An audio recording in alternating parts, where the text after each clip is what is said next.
Alrighty, so I just got this in the mail the other day.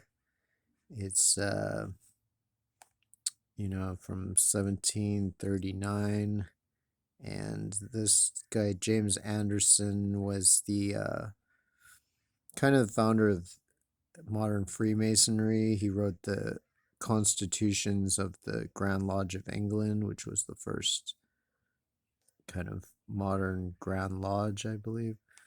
Um, but he was from Scotland, and probably a lot of the Freemasons were Scottish, just as a lot of the first kind of modern lodges were also in Scotland, like Kilwinning Lodge, um, in I think Ayrshire. Anyway, so there were a lot of Scots in London. He lived in London, but he was from Aberdeen. He was a Presbyterian minister from the Church of Scotland, and so he was a Grand Master of his lodge in London, and he was the clergyman for at least one church and maybe multiple Presbyterian churches in London. So James Anderson, Doctor of Divinity.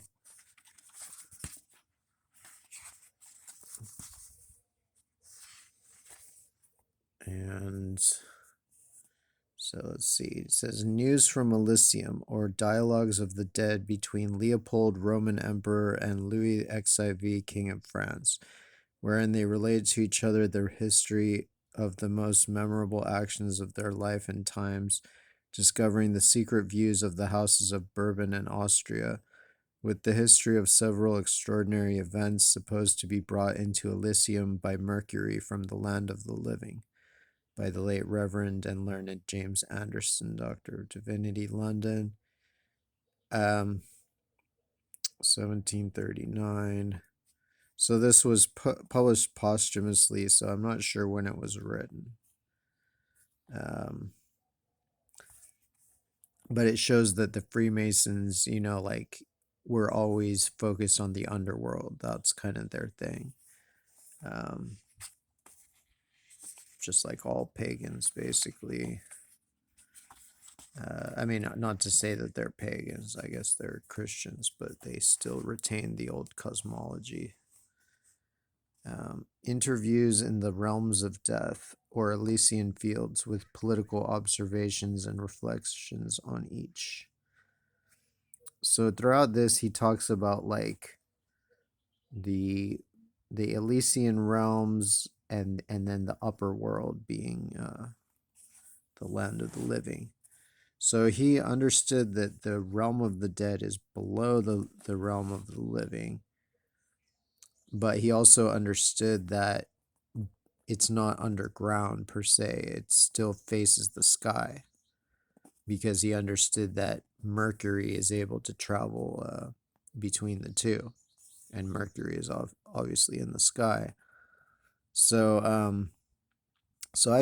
I suspect he knew that it was America, that the underworld, Elysium, was America, but I have not seen yet like a complete smoking gun where he says anything like that per se. I think there's a part where he mentions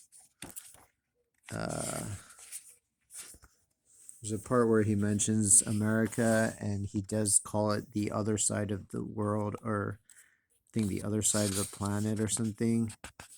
So it's kind of similar language, so that also suggests to me that he probably knew. But anyway, but it's also interesting that he places like Louis XIV and King Leopold of Prussia in Elysium, and the Elysian fields are basically the paradise, either the paradise section of the underworld, or just basically a paradisial a description of the whole of America as paradisical. Um, so like this is in the 1700s. It shows that this idea that the modern pseudo-Christian idea that like souls go immediately to heaven if they're good, even which is not really based on scripture. I mean, the Bible basically says everybody goes to the underworld until the day of judgment. But this shows that the the founding Freemasons, even though he was a Presbyterian minister of the Church of Scotland, he still had the ancient view of the afterlife, of being that everybody goes to the underworld. So let's see. I mean, it's pretty interesting too, just like it shows that like it's pretty Whiggish, in the sense that it seems to be largely excoriating Louis XIV for being an imperialist absolutist. So, that kind of makes sense with the reputation of the Freemasons of supporting constitutional systems of government, being opposed to absolutism, even though the Grand Lodge of England got largely co-opted by the monarchy. But maybe that hadn't yet happened at this time.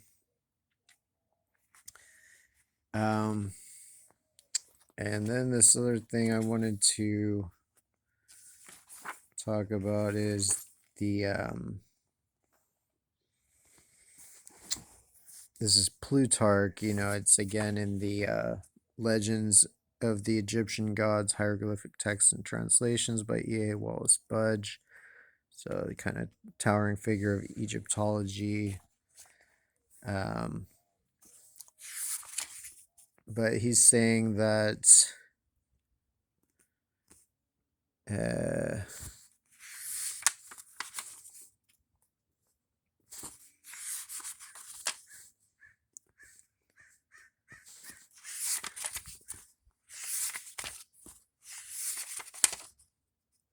I think he's saying that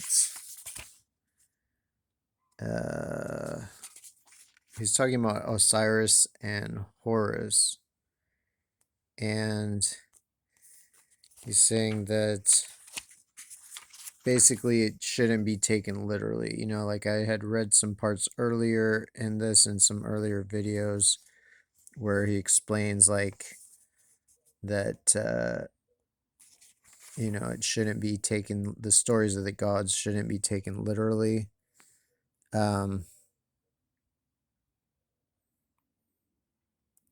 So he's saying here, like, as to those who from various considerations no, I think I'm skipping some shit here.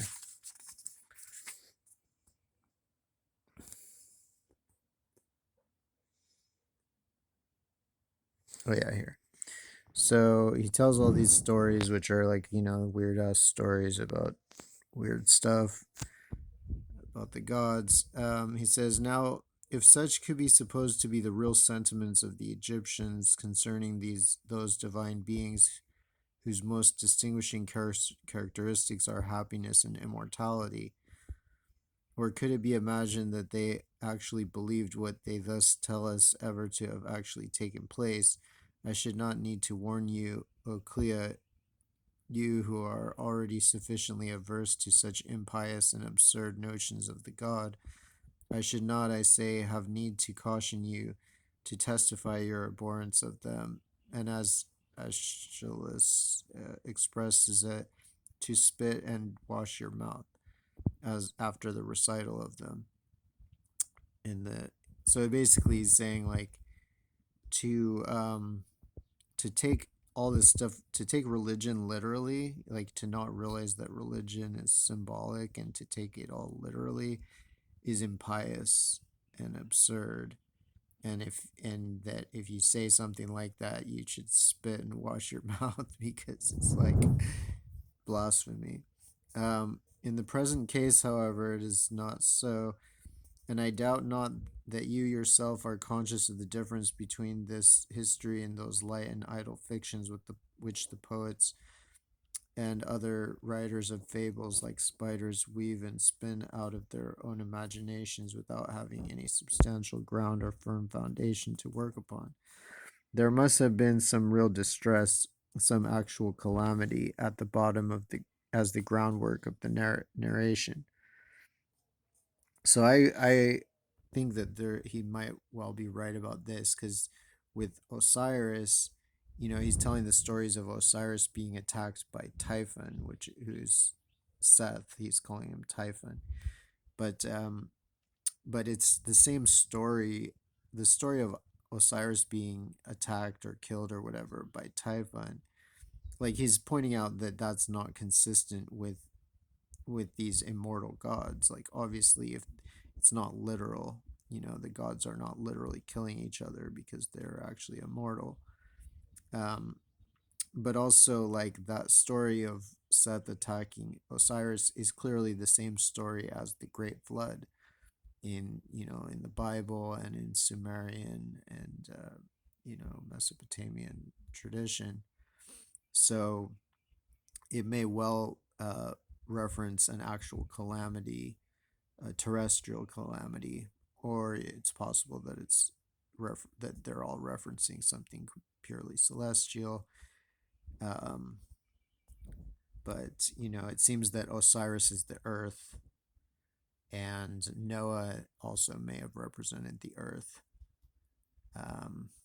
And then his three sons, or basically Afro-Eurasia, that Osiris is Afro-Eurasia, and that Noah may have also been Afro-Eurasia, and then Noah's three sons, Ham and Shem and Japheth or whatever, were Africa, Asia, and Europe. And so that it may have represented either an actual flood, or it could have been just used to explain the huge rise in sea level over the millennia, which drastically changed the shape of Afro-Eurasia.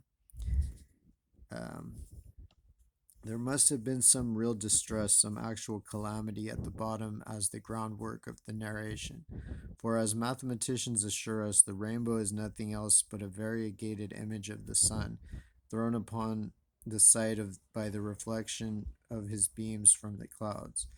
And thus ought we to look upon the present story as the representation, or rather reflection, of something real as its true cause.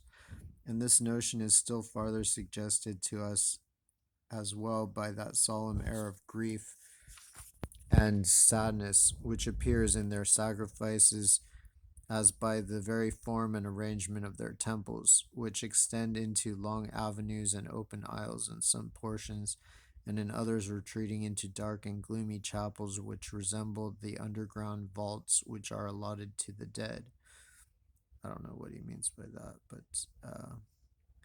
but I think generally anything underground is associated with the underworld. Like anything that's, even though they knew the underworld is antipodal, it's on the other side of the planet, but symbolically, like all shafts and probably caves and stuff were associated with it because they're closer to it. That the history has a substantial foundation is proved by the opinion which obtains generally concerning the sepulchres of Osiris. I'm not sure if I pronounced that right. There are many places wherein his body is said to have been deposited, and among these are Abydos and Memphis, both of which are said to contain his body. It is for this reason, they say, that the richer and more prosperous citizens wish to be buried in the former of these cities, being ambitious of lying, as it were, in the grave with Osiris. Um, but, since I believe Osiris is Afro-Eurasia entirely, all those are Osiris. Everything in Africa is Osiris. Everything in Asia is Osiris. Everything in Europe is Osiris. Um, the title of Memphis to be regarded as the grave of Osiris seems to rest upon the fact that the Apis Bull, yada yada.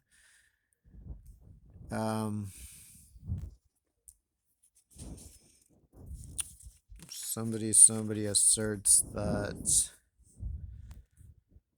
So yeah, this all seems to be going on a goose chase or something, but now from as to the first of those, from many things of this kind, some of which are proclaimed openly and others are darkly hinted at in their religious institutions, would conclude that the whole story is no other than a mere commemoration of the various actions of their kings and other great men, who, by reason of their excellent virtue and the mightiness of their power, added to their other titles the honor of divinity, though they afterwards fell into many and grievous calamities. Those, I say, who would in this manner account for the various scenes above mentioned must be owned indeed to make use of a very plausible method of eluding such difficulties as may arise about this subject, and ingeniously enough to transfer the most shocking parts of it from the divine to the human nature. Moreover, it must be admitted that such a solution is not entirely destitute of any appearance of historical evidence for its support.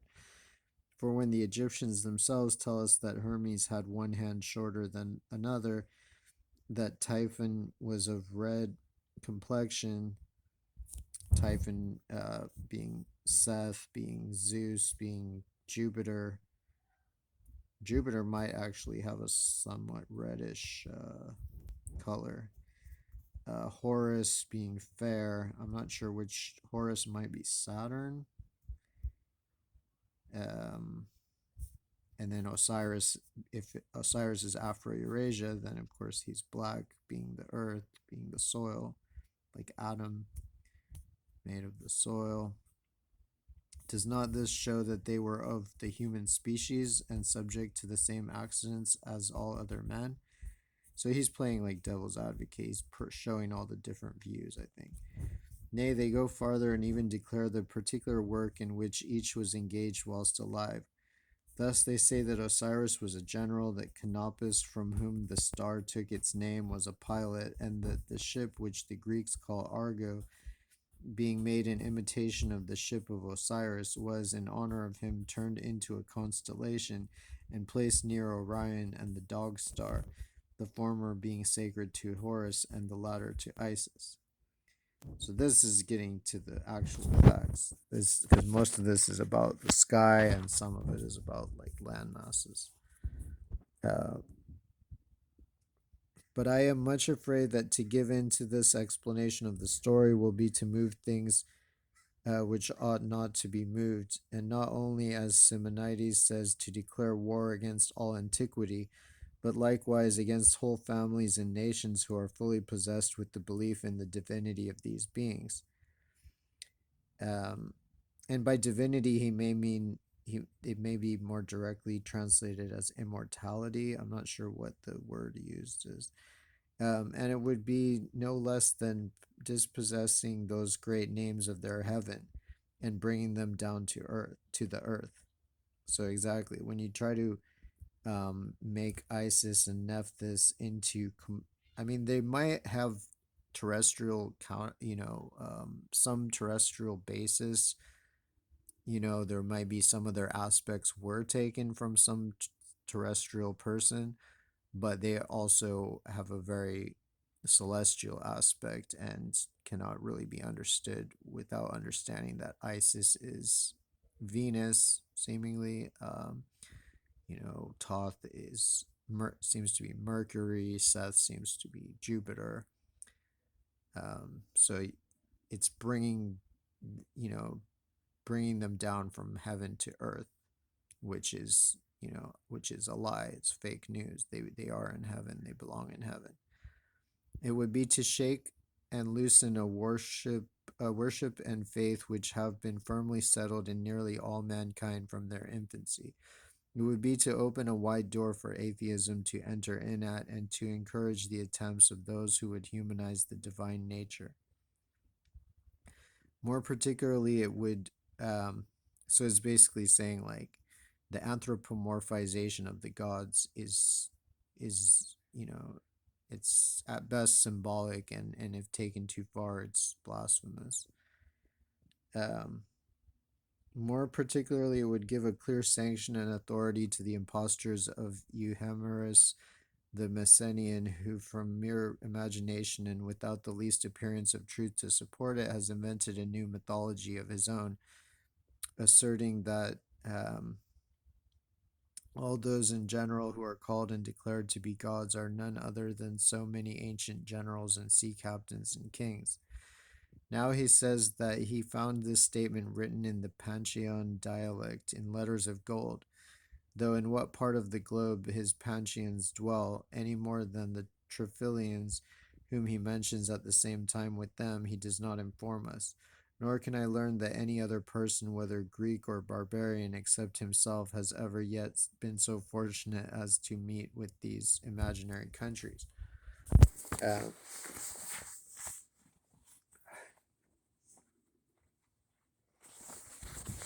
I mean, even just from that writing, you can see how they are, how capable of and given to like symbolism the ancients are, because he's saying, oh, he's being facetious, because he's saying, nor can I learn that any other person except himself has ever been so fortunate as to meet with these imaginary countries. So he's talking about it almost as if he believes the guy, but he clearly does not.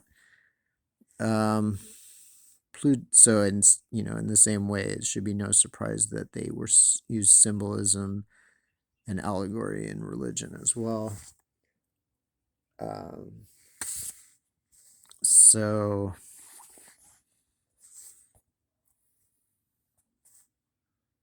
Plutarch goes on to say that the Assyrians commemorate Semiramis, the Egyptians,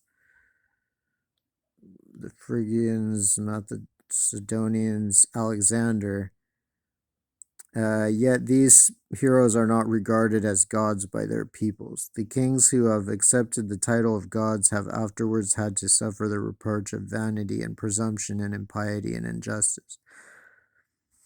There is another and a better method which some employ in explaining this story. They assert that what is related of Typhon, Osiris, and Isis is not to be regarded as the afflictions of gods or of mere mortals, but rather the adventures of certain daemons, which means spirits.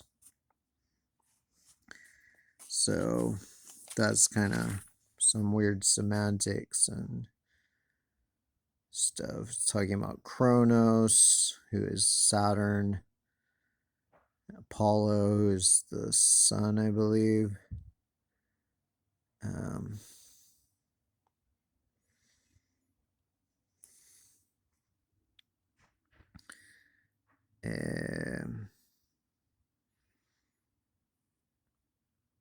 Typhon is held by the Egyptians in the greatest contempt.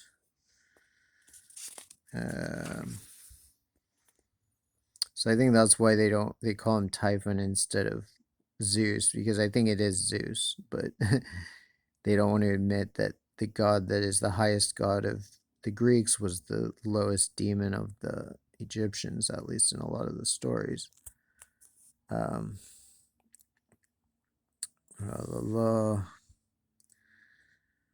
So the Greeks allegorized their Kronos into time.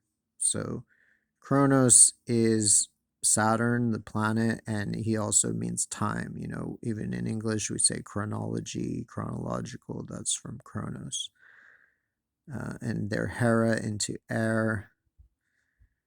Tell us that the birth of Hephaestus is no other but the change of air into fire. So these philosophers say that by Osiris the Egyptians mean Okay, let me start over. But there are others who pretend to explain it upon other principles and in more philosophical manner. To begin then with those whose reasoning is the most simple and obvious. As the Greeks allegorized their Chronos into time and their Hera into air, and tell us that the birth of Hephaestus is no other than the change of air into fire, so these philosophers say that by Osiris the Egyptians mean the Nile, by Isis that part of the country which Osiris or the Nile overflows, and by Typhon the sea, which by receiving the Nile as it runs into it does, as it were, tear it into many pieces, and indeed entirely destroys it, accepting only so much of it as is admitted into the bosom of the earth in its passage over it, which is thereby rendered fertile.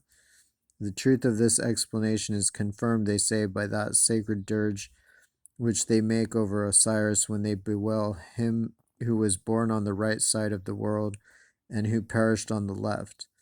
For it must be observed that the Egyptians look upon the east as the front or face of the world, upon the north as its right side, and upon the south as its left, and therefore the Nile rises in the south, and running directly northwards is at last swallowed up by the sea. It may rightly enough be said to be born on the right side and perish on the left side. That doesn't fucking make sense. Does that make sense? Like, the Nile rises in the south. He just says the south is the left.